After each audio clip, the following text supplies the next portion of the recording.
All right, our next guest was a Green Beret, an elite special forces who lost his leg in battle, got a prosthetic leg, and re-qualified for special forces and served 5 more years.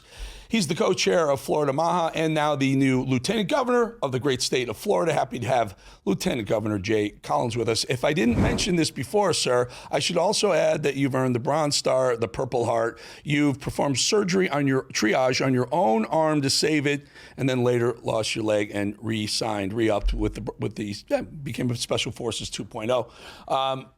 Thank you for our freedom. You exemplify everything that we should be thankful for and the people who serve. Thank you, sir. Tell us about Lieutenant Governor. What's the plan? Well, Eric, first off, I think we're coming up on 3 weeks and change right now. It's an amazing honor. It really is. To get to serve our people in this regard and just go out there and see people for who they are, how they are, where they are, it means everything. You know, I'm blessed to be Lieutenant Governor. I was blessed to be a Green Beret, but man, I'm a dad and a husband first and foremost. And to be able to really make a difference in the lives of the community means I'm making a difference in the lives of my children, which means I'm living up to the thing that's most important to me, which is being a good dad and a good husband, and ultimately leaving it better than we got it. Yeah, and you make the state great. I've moved down here 4 years ago, went to college at Rollins in Central Florida. Came down here 4 years ago from 30 years in New York, and what a difference it is. I'm never, ever leaving. DeSantis has just done an amazing job. A lot of it has to do with his relationship, and I assume yours, with the sheriff's offices around the state. I assume that'll continue. Sir, immigration, and I want to hit on Alligator Alcatraz. Where do they stand? Where do they stand with Deportation Depot? These are two things that are cutting edge. I was at Alligator Alcatraz when it opened, opening day. Fantastic. Judges are playing games with you. Where do these things stand? How do you reopen them?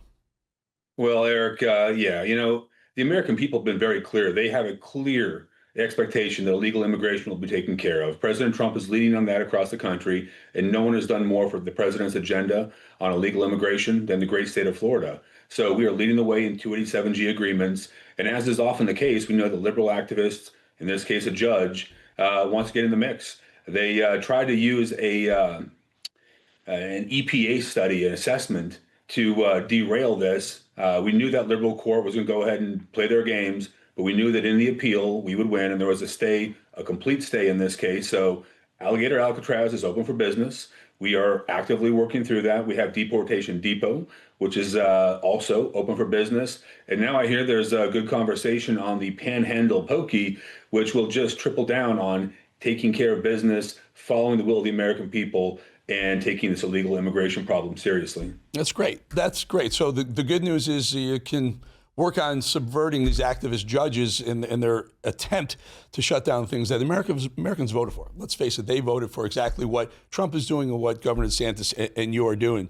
Again, this is Jay Collins, Lieutenant Governor of Florida. Glad you're working together with the greatest governor in America and in the States right now. Let's flip a little bit to MAHA, Florida. And the reason why this is very important to a lot of us, we are just very, very interested in what's going on with the state of healthcare in Florida. Let's take a listen to Ron DeSantis, if you don't mind. You had teacher unions fighting this in Chicago, Los Angeles.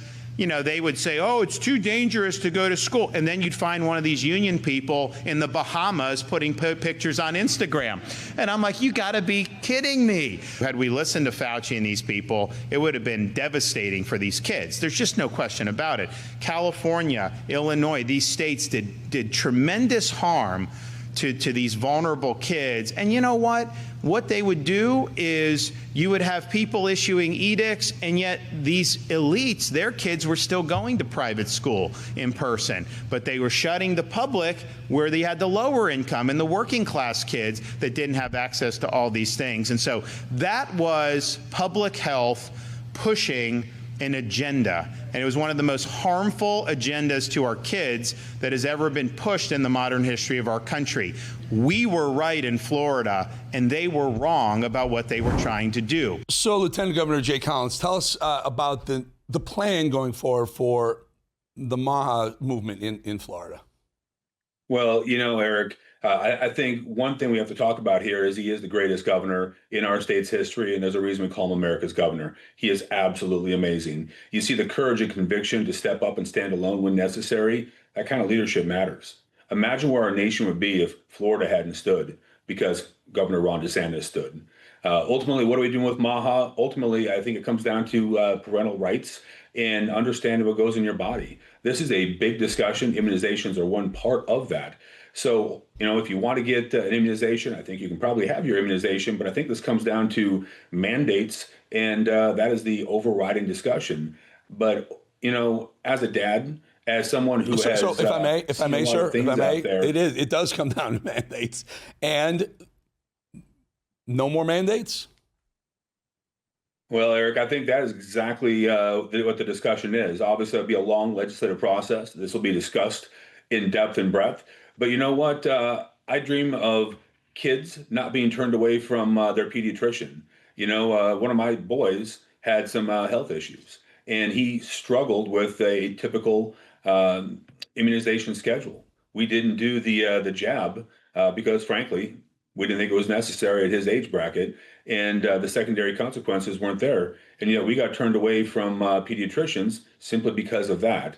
That type of action is unacceptable, and I don't want to see any more of that.